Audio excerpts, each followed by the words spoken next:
Mark Powell. I'm currently the training captain out here in Dothan at this training facility, and been in the fire service a little over 21 years now. Been a paramedic about that same time. Really passionate about training. This is something that I enjoy. We teach everything from recruit school to how to drive a truck, pump a truck, how to be an officer, kind of everything out here. So, talking to Jason and Jeff Posey and Chris, you know, what we kind of talked about doing was, last time we did a basic class, which is an HCVFFA class. You know, real basic stuff, basic HCVFFA was what it's called. So for this time, since we had a lot of people, we knew a lot of people were gonna be coming to this class, we kind of made it on the upper level as far as command. So what I did was kind of pick apart, this is one of the lectures right out of recruit school, and I think it applies very well to incident scene operations, which means the first arriving person. The first person that gets there, the incident commander when they get there, kind of what you say, what you do from the beginning. All right, so initiating operations. So upon arrival, the first arriving firefighter will act as the incident commander and take the following actions. So I'm sure it's just like it is in Dothan, whether it's a supply runner, whether it's a captain, lieutenant, whatever it is, when they arrive on scene, they're going to be the incident commander. They're going to be one establishing command. And the way I always explain it in recruit school is basically you have to have organization. You have to have some type of standard way that you do things. Some people, you know, in different departments complain about having to say all these different phrases and all these different sectors and groups and divisions and all that. But if you can come up with a better way to organize it, I like to hear it, because that's as organized as you can get. Somebody starts there, when they get there, they're the incident commander, they kind of divvy out things, they assign jobs as they go. So you establish command. So do y'all still use the street name in the county? That's what we do in Dothan, street name. So, and if you have, in Dothan, what we do is if you use if there's for some reason two incidents on the same street, we can use a cross street or a nearby street. So once you've established command, you communicate who's in command. So that's important to know who's actually in charge. And then the next thing you do is perform a 360-degree check. So it's very important. And I know there's plenty of times out there that it seems like the house is burning up, and as soon as I walk around the back, it's just a back porch, or it's just a shed in the backyard, or something to that effect. So really important to kind of understand what you're coming up against and what the battle is really with doing a 360-degree check. The next thing you do is determine a mode. So it's very important, again, for us in Dothan to know what mode we're in. Meaning offensive, always just like football, offensive, we're moving down the field. Defensive, we're kind of backing up, letting things happen, keep everybody safe, keep everybody away, and kind of concede that that building is lost. And then the next thing you do is assign tasks. So start assigning what people are going to do. Really, as the first arriving person, you're technically the quarterback. You're assigning the plays, you're calling the audibles, you're doing all those kind of things to get that incident moving. And then communicate initial information. Initial information and actions to en route resources. So what will be some good initial information for that very first person arriving on scene, just them in a radio? What's some information that would be important? Propane tank near the house. Okay. Lines down, hydrant locations, vehicle. What's that? Type fire. Type fire, what type of fire it is, vehicles in the yard, are they saying somebody's in there? So all those kind of things that you can communicate over the radio, so those people coming later can understand what the incident is, how big is it, and where's it gonna go. So to establish command, that first arriving firefighter specifies the acting incident commander. So typically you would call out by whatever call sign you have. You know, in Dothan, where it's just that whatever engine you're on, it may be whatever number you're called, whatever whatever assignment you have, and then state the name of the incident. So again, some departments use the actual name of the occupancy, but we use the address. And then something that really we don't necessarily do in Dothan is state the location of the command post. We don't really have to do that, but a lot of northern departments do that.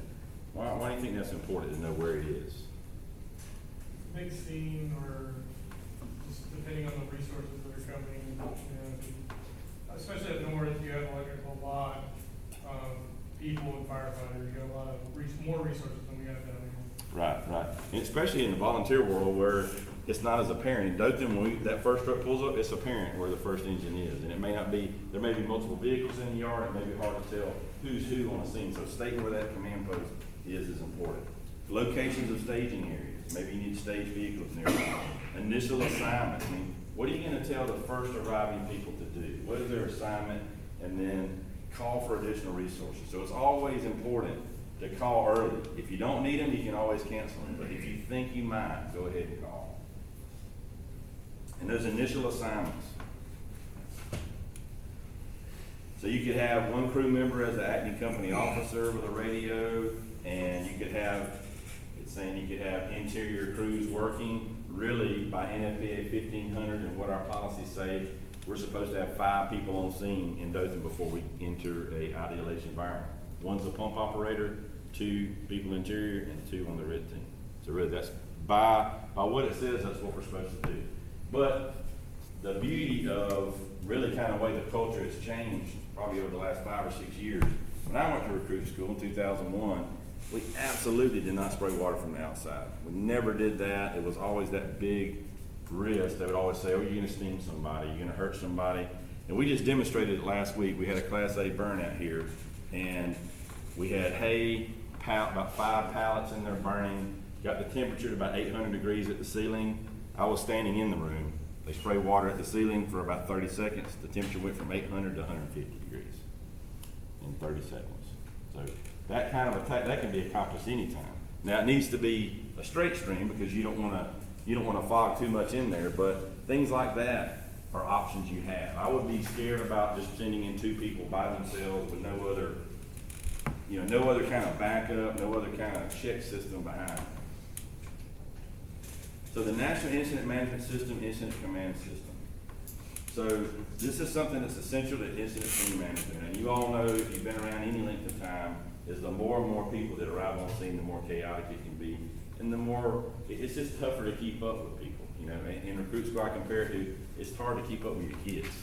You got these people that are assigned to you, and when you start adding more and more and more, when you have 20 or 25 people on scene, it's kind of hard to keep up who's who and what they're doing. So managing the apparatus, where they're gonna be placed, what hydrant they're gonna catch, are they gonna shuttle water, personnel, equipment, materials. And that NIMS Incident Command System just establishes that structure, that organized way that you can handle that emergency incident. Some characteristics and common terminology. Modular organization, the way we say things is the same. Our initial action plan, or incident action plan is verbal or written. So kind of we know it's said over the radio what we're doing. The manageable span of control. So that's a term we use in recruit school, which means the optimum number that I can effectively supervise is 3 to 7 people. Best number is 5. Once it gets over that number, it's hard for one person to do that. That's like in Dothan, there's a captain at every station. They manage 4 to 5 people. A battalion chief that manages 4 captains. So there's that span of control, and when things get to a certain level, you really can't control that because there's too many people to keep up with.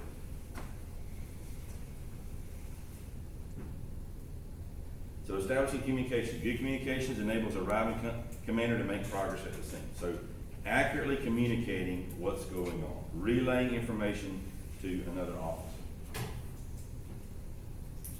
So periodic progress reports. So in Dothan we call those CAN reports, just kind of updating what's going on. Transfer of command, a change in the command post location. Are we good? Are we getting better? Are we getting worse?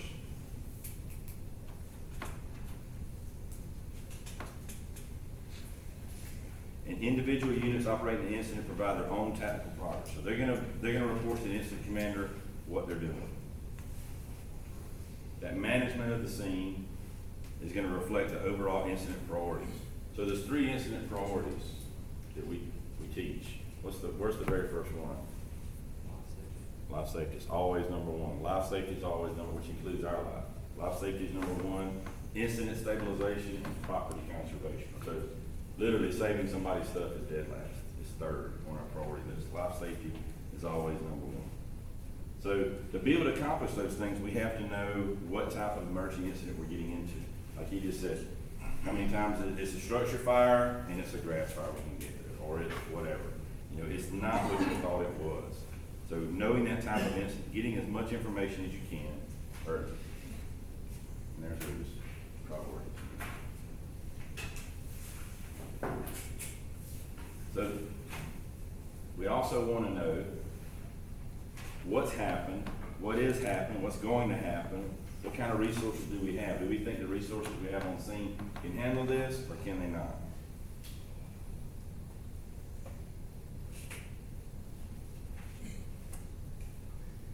And the size up begins during response and continues throughout the incident. So, meaning the size up, as soon as you get dispatched to a call, you already have in your mind, I know where that, one thing I know where it is. I know, for the volunteer community, you probably know whose house it is. You know what it probably is. Maybe it's somebody that's always doing some burning or whatever. So you kind of have in your mind, you kind of know this is probably what it's going to be. You have a preconceived notion of what it's going to be. So size up kind of begins as you get dispatched to that call. So size up on arrival. So first arriving firefighter may find a scene of chaos. Anybody agree with that? Most of the time it's not. Most people are not going to be calm if their house is on fire. The people around it are not going to be. The spectators have gathered. The bystanders might be hysterical or irrational, and some may attempt to extinguish a fire. I don't know how many times that's happened. They try to stand there at the front porch with their water hose and they have to pull them away and tell them it's not going to work. So that first arriving unit should base their actions on their answers to the question. So are there occupants in need of immediate rescue? Do they say, hey, we know somebody's in this room. We know a family member is in this room. Does the fire threaten other exposures? What does that visible fire and smoke indicate? We'll talk about that in a little while. And is it the contents involved or the structure? How much of the structure is on fire? That's a very good point a lot of people don't think about. As I look at it as a percentage. Okay, it's 25% of the house. Okay, it's manageable. Getting close to 50, maybe not. 75 to 100, it's absolutely a defensive fire. There's nothing we can do. There's nothing we can't backtrack and make that any better.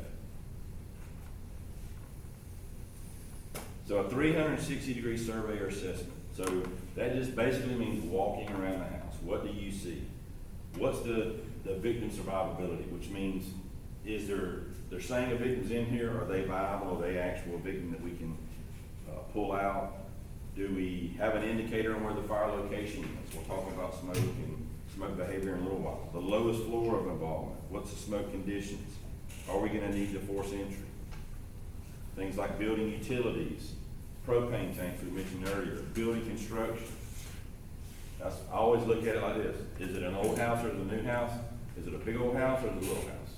That's really what it is, you know. We talk a lot in recruit school about all the different types and you break them down, but that's what it boils down to. Is it gonna be a lot of work? Is it gonna be a little bit of work?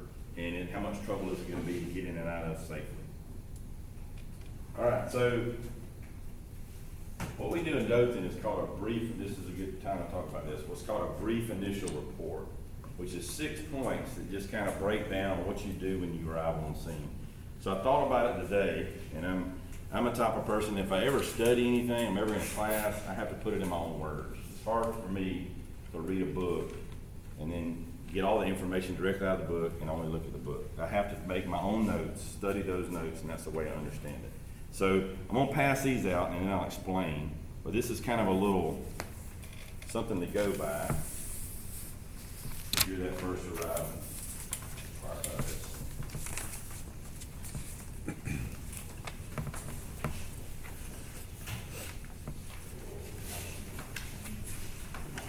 No, that's not enough.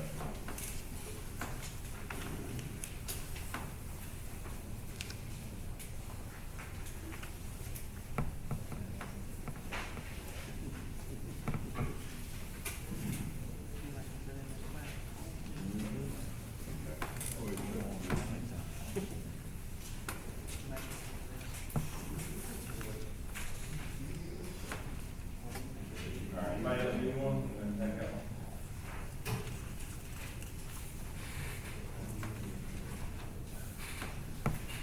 And I know sometimes when people stand up here with a PowerPoint, people get lost in the PowerPoint, you know, just days and all. Wondering why I'm lost again this year. You kind of get upset, start crying. But you know, all right. So, again, I like to have things in my hand. I like to have things I can fold up in my pocket, flashcards, note cards, whatever you want to call them. So, we have 6 steps in a BRR, we call it a brief initial report, 6 steps. The first being confirm the address. Why would we need to confirm the address of where we are?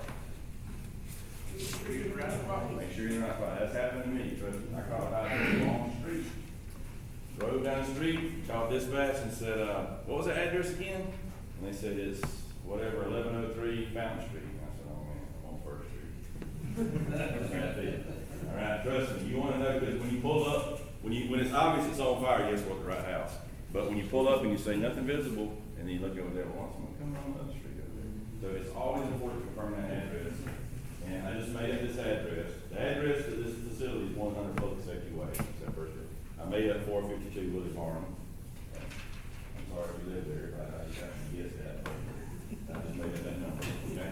So confirming the address is very important to make sure we're at the right place. So that's why we make a point in Dothan of whenever we get dispatched, we say I'm en route to 452 Willie Farnham, and they can come back correct. If we didn't say it right, it's corrected immediately. We don't go the wrong way. Trust me, that's happened nowadays when people are trusting these things a lot more than a map book.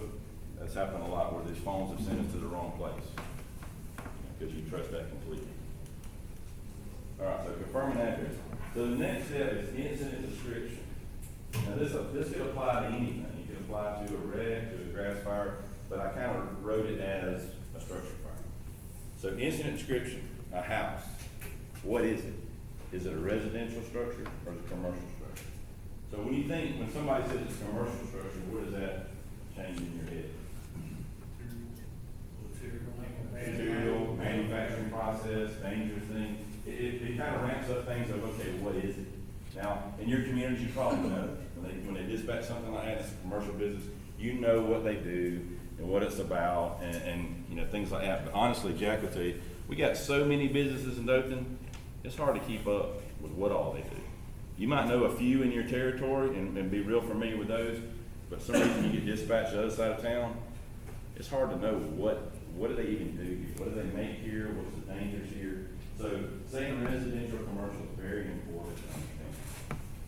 Now, we're not going to get into all the building construction lecture. It's a complete lecture about that with all the building types, and that's all good and great. But really, think about what is it made of. Is it wood, frame? Is it a brick building? Is it a block building? How can that affect what you do? You know, block building or wood building? You might know. Got some guesses. It burns faster. Gonna burn faster, absolutely. Now, in this room right here, it's a concrete floor, block wall. I set a fire in the middle of the room. It may take it a while to get out, but it's gonna be really hot in this room. That's important to know. So you're basically in an oven.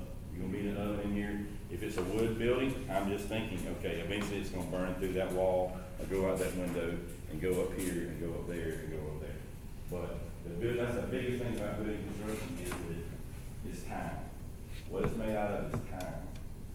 Just think about how long, what was it, an hour and a half that one of the trade centers burned? Think about that, an hour and a half. I know they said it, I didn't think it would collapse, but that is a very, very long time to be burning jet fuel and not collapse.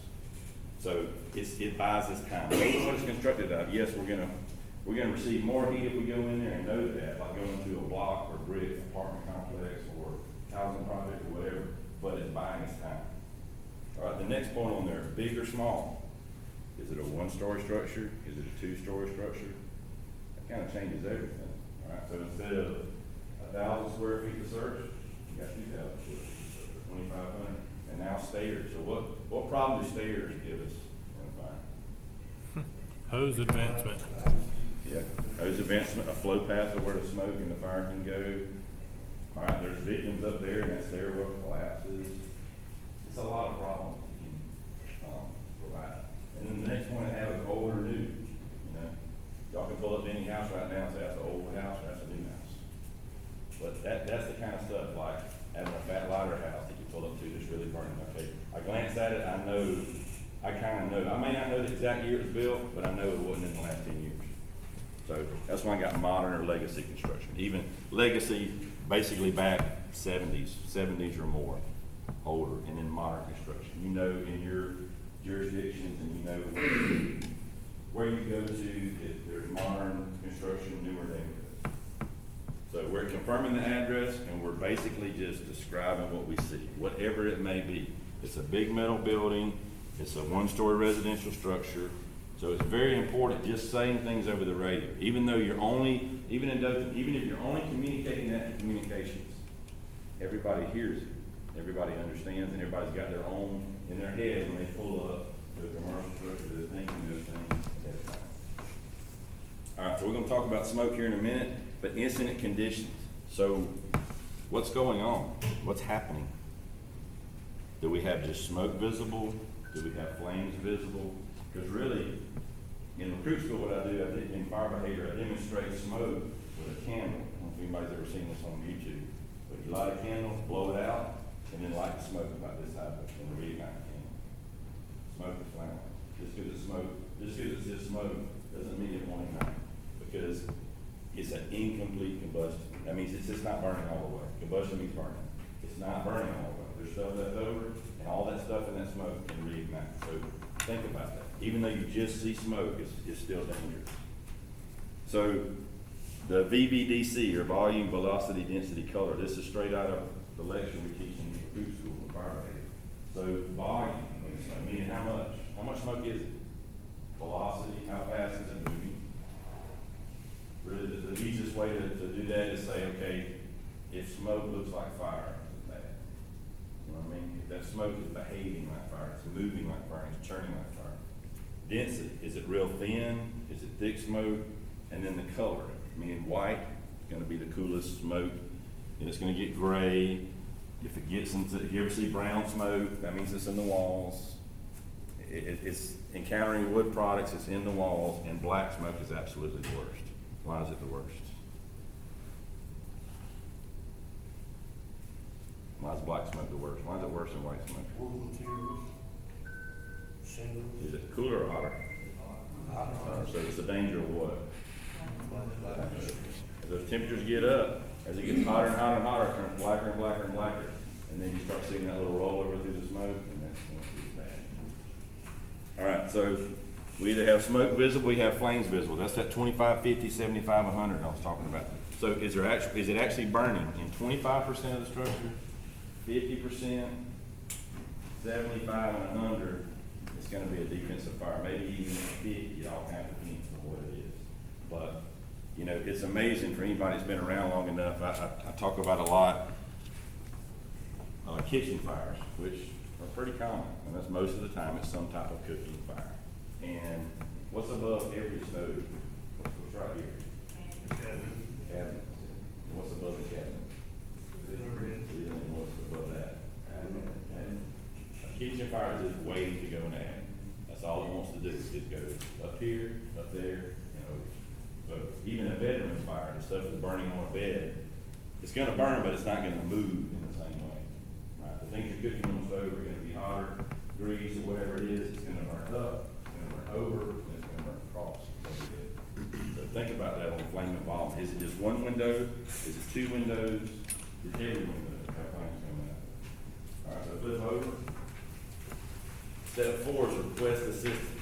So I know a lot of you have mutual aid agreements or automatic aid agreements. So Jason, the main automatic aid on one of the departments?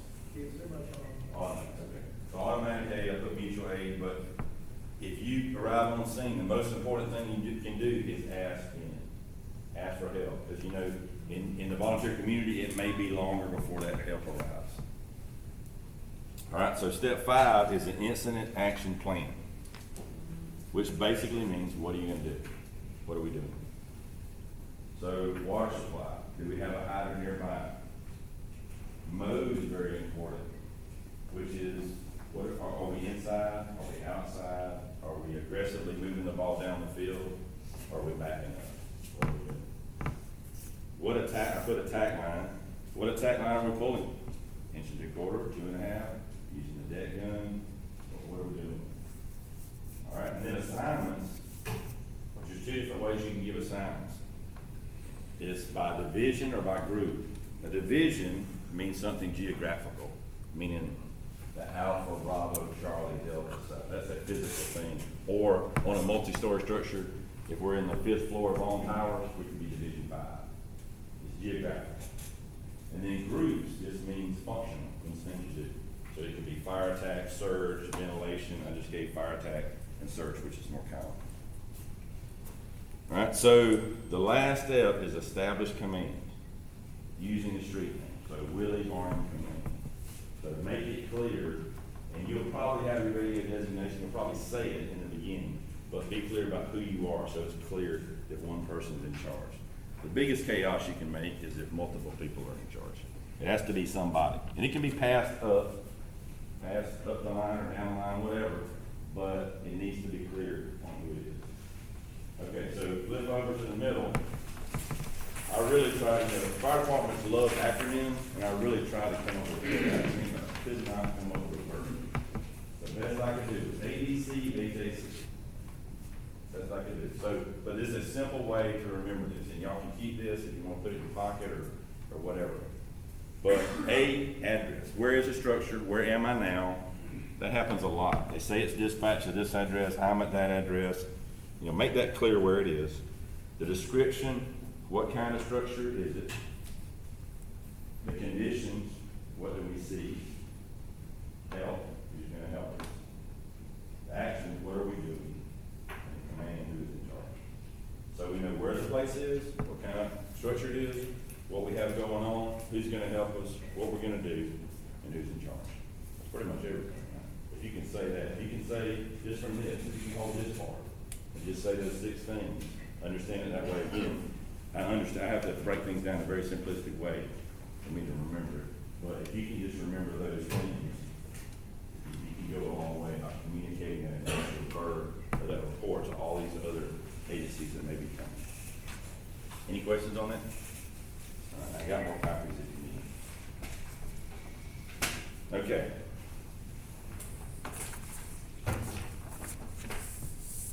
So I'm gonna kind of scan through this. Some of this may not totally apply to some of the situations y'all are in. So we'll talk about smoke here in a minute. I got some good slides on that. So volume of smoke discharge, how much is coming out in a location. So there's some good videos, the beauty of the modern age is YouTube. It's amazing, when I started fire service, we wasn't any YouTube. We didn't have internet. We had, on a computer in Ozark, we had Microsoft Word and Solitaire. So it wasn't really exciting. We just sit there and talk about things and stuff. That was pretty much it. All right, so location discharge, where's it coming from if we just see smoke? There's some good videos on YouTube that talk about that. It's the top, if you see just smoke, it's the tallest column of smoke moving the fastest. That's where the fire is. If all you see is smoke, pretty interesting. You can actually see that one volume of smoke is moving quicker than the rest, and it's taller than the rest because it's burning hotter and it's moving quicker. But, and we'll show some stuff on color density and velocity here in a minute. So air and smoke flow. So why is airflow so important in a fire? It's fuel. Constant fuel. Constant fuel. All right, and there used to be a common misconception when I was started in the fire service too. This is bust out all the windows. Why is that a problem? It's fuel. Yeah, that's a problem. You're just feeding it. There, I remember when Charleston, South Carolina, the firefighters died there, when a video first came out of that, they didn't show it anymore, but it was a video. It was a storefront, a furniture store, and it showed somebody busting out every window, that whole front glass window. That's what happened. Yeah, there was some mistakes made, there was some communications, and there was pump operation problem and all that stuff, but that's what took it from a kind of minor incident, a small incident, to a major incident, somebody busting out windows. So looking for visual indicators of heat and flame. And we don't know, but just like a weatherman, we have to forecast. We have to say, where is it now? How bad is it? Where is it gonna go? Is it gonna get better? Is it gonna get worse? Some hazards at the scene, power lines, propane tanks, things that you might find. So arrival report, that's what we just went over. So if you get nothing from this class, just remember that. Just to be able to communicate that first initial information And trust me, if you can communicate all those things and relay that to everybody coming and everybody on scene, it makes things go so much smoother. Just know it. Because, Jack, when you do PIAs, we do after action stuff every fire, and communication is 100% of the time, communication is the problem. Every single time. We talk about it, we got new radios, they're bright and green, they're real cool. We got a lapel mic, they can Bluetooth, but it's still communication every time. Because some people get too excited, some people still can't hear on the radio, some people are trying to talk over, some people love talking on the radio, some people don't talk enough. So you never can get it just right on communication, but giving a brief initial report is a starting point. So communicating initial action plan to personnel. So if Nick Saban never told Bryce Young anything, he probably would still be okay, all right? But if he never gave him any kind of plan, how would that feel? That feels like, okay, well, I don't really know what I need to do, what am I doing? You know, it's kind of an uncomfortable position. So communicate to the people what's going on, what you want them to do, and look at the scene from all sides. I've always said, even as a captain on shift or driver or a paramedic or wherever you may be, if you stop 10 seconds and just look around and think about what you're gonna do, you can change everything. Just think, okay, especially on a medical call. I'm like, man, I don't know what's wrong with this guy. What if I don't do anything? Will he be okay? And I'll say, yeah, he probably will. So we're just gonna go to the hospital. What if I don't, there's all kind of weird situations might get in the medical world, the fire world, and just think about it. 10 seconds, think about it. So first arriving firefighter is gonna make decisions based on acceptable risk. So it's kind of the risk a lot to save a lot. Is it worth risking somebody to go in there? Initial decisions must be made on accurate and complete information. So how many times you go to any kind of incident and it's exactly what the dispatcher said, and it's always everything you need to know? Never. It's the same way in Dothan. I've worked in Ozark and Headland.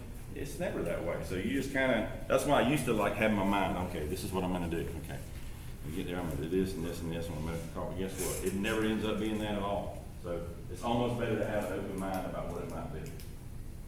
Visual cues might provide condition indicators. So things about the house, things about the way it's constructed.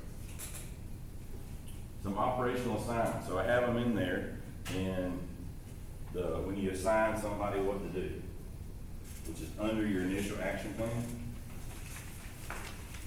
under step 5. This is some more examples. Fire attack, rapid intervention crew, support functions, accountability, rehab, all those things that people need to do. That's really all the time to do.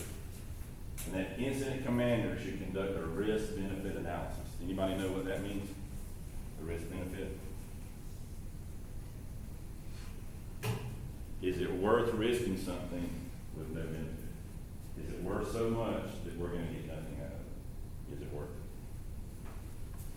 Brian Kelly risked a lot and beat Alabama, right? He benefited from that, all right? He risked a lot. So do we want to risk it?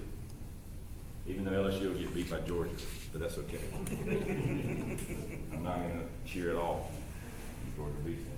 But, he risked a lot. He put it on the line because he felt like he could do that.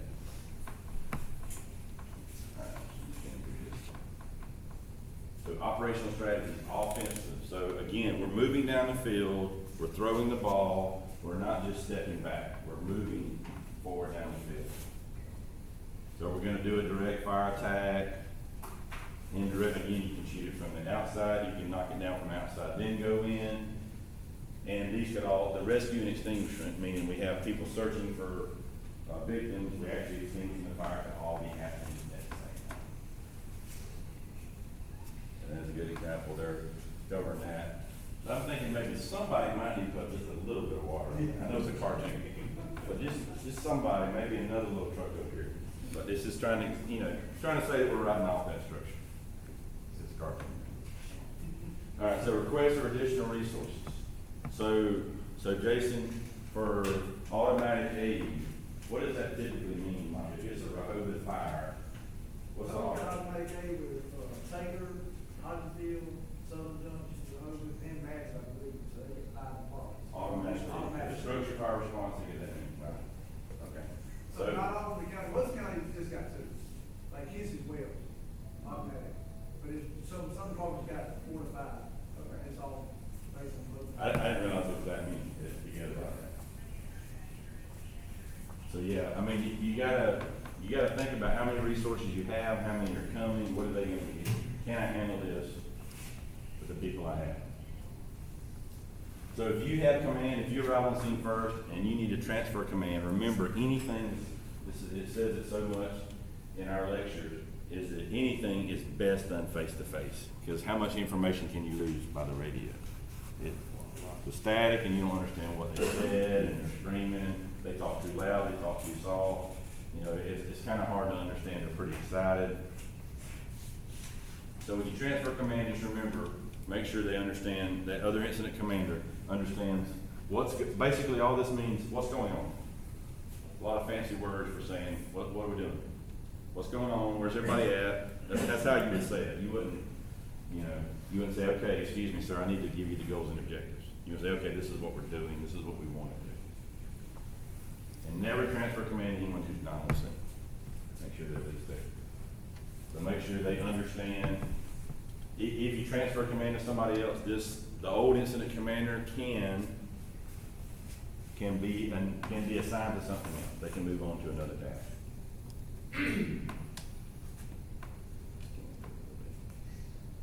And then as that incident commander, that crew leader, whatever way you're configured, you need to understand what hose line we need to use, where it needs to go, who needs to pull it, do we need to extend the line, a lot of factors, what size of the building you have. And selecting that hose line is important, that critical, the correct hose line is critical for efficiency and safety. There's a lot of different numbers of different hose lines, which I'm not going to run into. All right. So I kind of Frankenstein two classes together. That was a little bit of what we do in recruit school. So this is something that I taught about 2 years ago, that we did a drill out on the drill field about rescue mode, which means everybody's going to go to a victim. And it kind of shocked everybody because the old days were, we'll hold your hand, we'll tell you everything we want you to do, and you'll do it. You clap 3 times, great job, sign it, leave. But I didn't want to do it that way, so we didn't give them any information. We didn't tell them what it was going to be. Everything was over the radio. So they had to make decisions like they would. It was literally, to me, it was like watching somebody at a fire because they didn't know the background of what they were going to go to. So part of what this lecture was about critiquing that drill. But I kind of turned it into some other stuff and some reading some other stuff. So I call it make a call. So first, and again, most of this stuff applies to Dothan in the way that we operate, but make the time. So the good thing about the volunteer community is most of the time, y'all are pretty familiar with territory. Is that true? Because we have a hard time with people, especially the younger generation, that all they can do is look at that phone. Hey, I just moved here from Birmingham, and they have no idea what anything is. So I grew up in Dothan. I've been around long enough. I kind of know most of them. But knowing that territory, we always have, and I always did as a sergeant and a captain on ship, have our own little map book. We had our own we just had our own little territory and our own little things we need to do. And then this last one, I think, can apply to anybody. So there's some great resources out there. YouTube being the first one, is that I can type in structure fire right now, and it can pull up 10,000 videos of structure fires. And I can sit there and watch and go through scenarios about what this crew did and why they did it, and pause it and make practice decision making, make things more realistic and related to my department. And why it says Zillow there, everybody knows Zillow, real estate app. Okay, there's an app on your phone, you can get on your phone called Sims U-Share. You can make actual simulations on your phone or tablet or computer. It's about $10 to buy, or it was, I don't know what it is now. But the reason I put Zillow up there is that I wanted to create some scenarios for a crew I had at the time, and I thought it'd be kind of weird to just walk around people's houses taking pictures. I'd probably get arrested. So I went on, guess what? Zillow has a picture of every side of their house and the whole interior of the house. So I just snapped the shots off of Zillow, took those inside that program and made complete scenarios out of them. So really valuable tool for what you can kind of it'll even have you can place victims, digital victims in there. I can have a little stroll on the side, that I can go up, down, I can move around the house and, you know, do different things, so it's pretty neat. So, make mistakes. The worst thing you can do is be afraid to make a mistake and make no decision at all. That's something I found, nothing against younger people that may be in the room, that's something I found with the younger generation, dealing with people in recruit school, I call them kids. They're so afraid to make a mistake, they won't do anything. They're really terrified to make a mistake. And trust me, I've been there and I understand, but you have to make some kind of decision and some kind of mistake to move on from and make that decision right or wrong. And then eventually you have to say, okay, well, maybe I'm not doing it right, and maybe I don't know the exact way to do it, and you have to look at yourself in the mirror. Be honest with yourself, fix those strengths and weaknesses. You know I reference Nick Saban. So make adjustments, halftime adjustments, all right?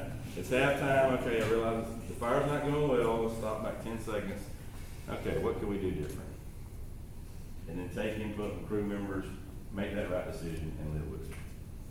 All right, so we're kind of starting now. We've already done this.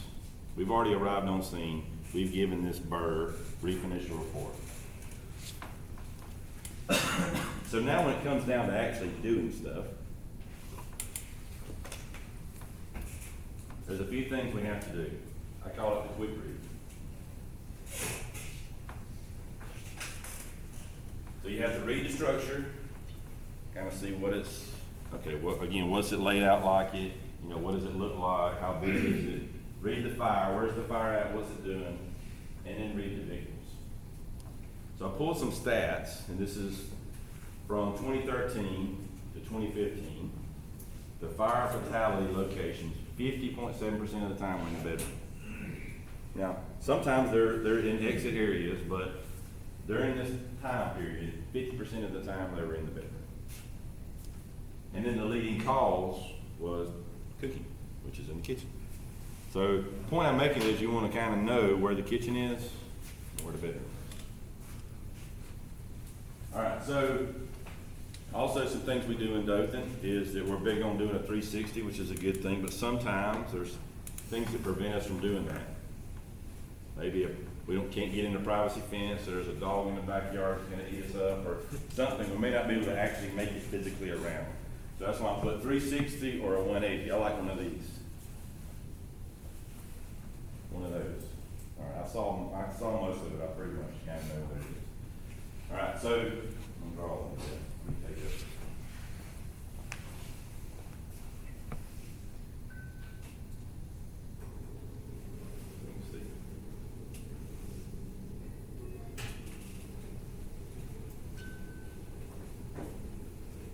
Okay, so,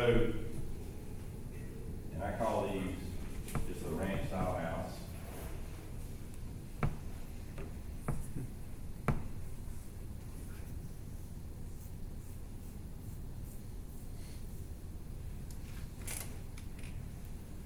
Garage, this is an accurate description of a garage, okay?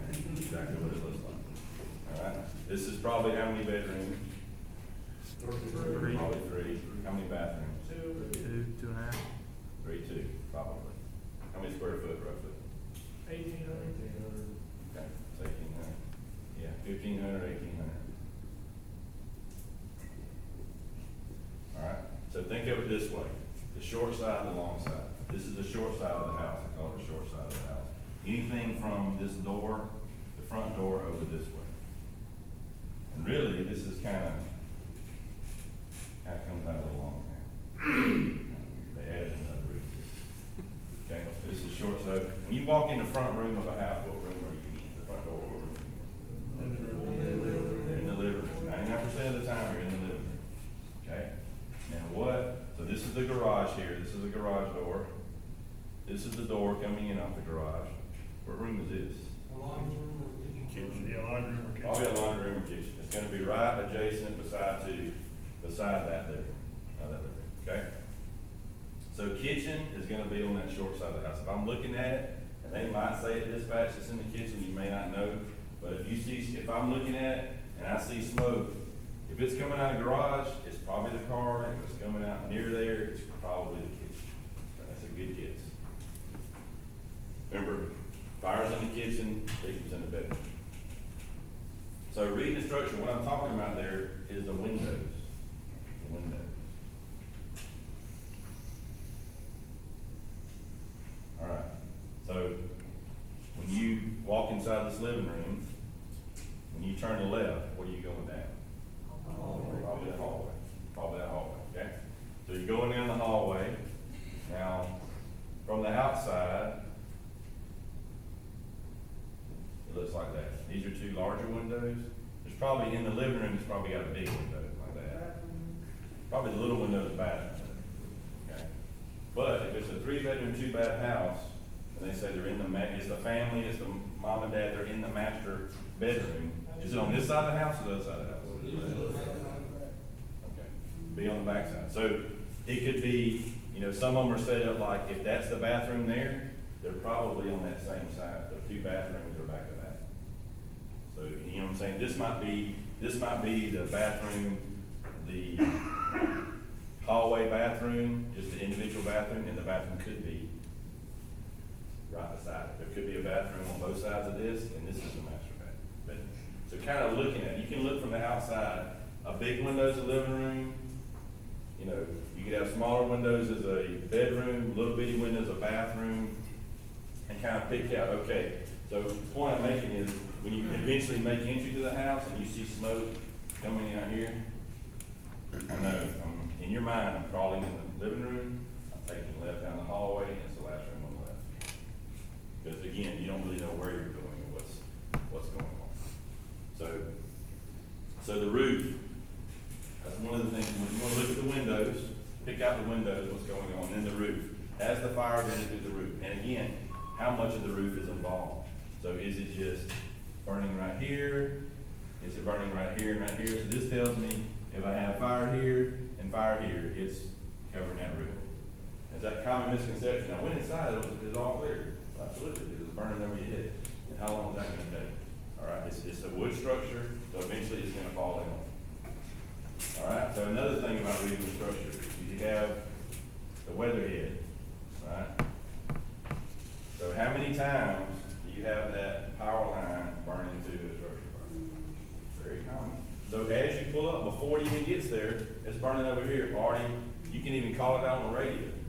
On the Alpha Delta side, on the Alpha Bravo side, where it is. Because if you have fire anywhere on this side, it's coming to get that eventually. It won't be long.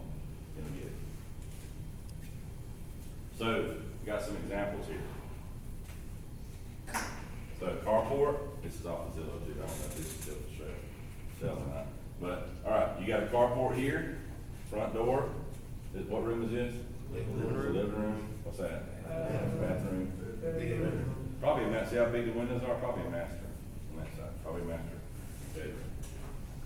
All right. So this one, we got a garage here. Played out a little bit different. So kitchen's going to be right in here. Living room. This is all living room. Kitchen's probably right back there or right in here somewhere. Small window. Bathroom. Bedroom. That's a pretty big window. Probably a master. All right. 2-bedroom structure is a little harder to pick up exactly how it's laid out. But I can tell by glancing at it that probably the living room is gonna be probably right in here as you walk in. So this may be the kitchen here. This could be a bedroom, and this could be a bedroom. In another 2-bedroom house. This is even harder to pick up. It's even smaller. So it's even it's a block structure. It's kind of hard to tell what's what. But probably that right there is a bedroom, if I were to guess. All right, so now we've talked about reading the structure, so we'll talk about reading the fire hazard. So smoke, really there's a lot of different things you can find, and literature you can read about smoke and about this and that, but really break it down to what color is it and how fast is it moving? What color is it and how fast is it moving? So smoke color, whitish gray smoke, brown smoke, black smoke. The darker the smoke, the closer to the fire it's going to be. So pretty much you ask yourself, you're looking at it, now think of it this way, I tell in classes I teach, if a civilian can pick out where the fire is, why can't we? Why aren't we understanding that it's there? That's where it is right there, where it looks worse. If somebody can video it on YouTube and understand that that's bad and that's good, and why can't we pick that up? Where does the smoke look like? Where does the smoke look worse? And like I explained, so have an idea of which direction you need to go, okay? If I have black smoke coming out here, have flames coming out here, I know I'm going in the living room and taking a left down the hallway, and it's gonna be that way. The smoke speed, is it moving slow or is it moving fast?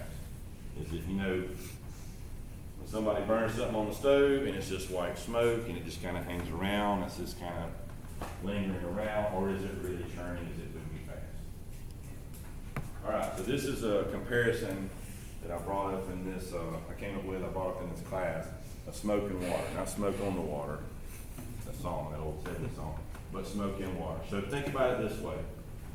The safest water you can swim in is probably clear and slow moving, right?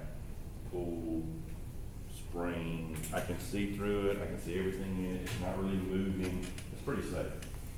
The safest fire I can be in is white smoke, it's slow moving, because it's in the early stages. It's white smoke, it's not that hot, and it's not moving as fast.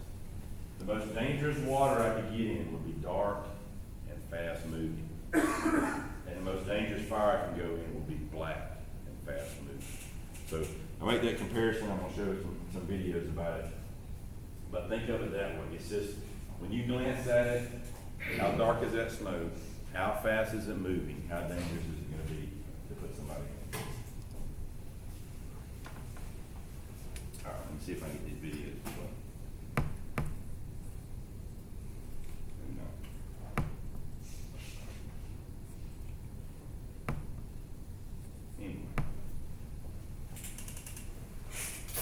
So there's a picture of a spring, clear and slow moving. Safest fire, white smoke, the slow moving. This tells me that they laid a supply line in, they've been there a little while, it's probably kind of going out. But white smoke, slow moving. So pretty much at the end of the fire, pretty safe. So now we got the water's a little muddy. All right, so we're getting a little dangerous.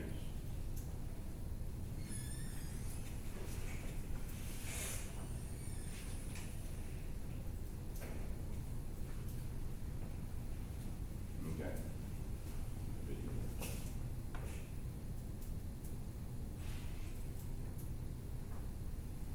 All right, so now I literally had to find a video of a hole.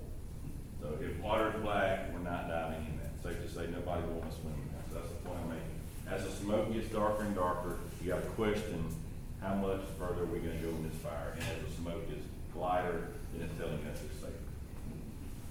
And again, I might be in a boat in that, but I'm not diving in that. Okay. If it's water's fast moving, you're not diving in. If that water is dark and fast moving, if the smoke is dark, then you're not going to go in. See if it's working.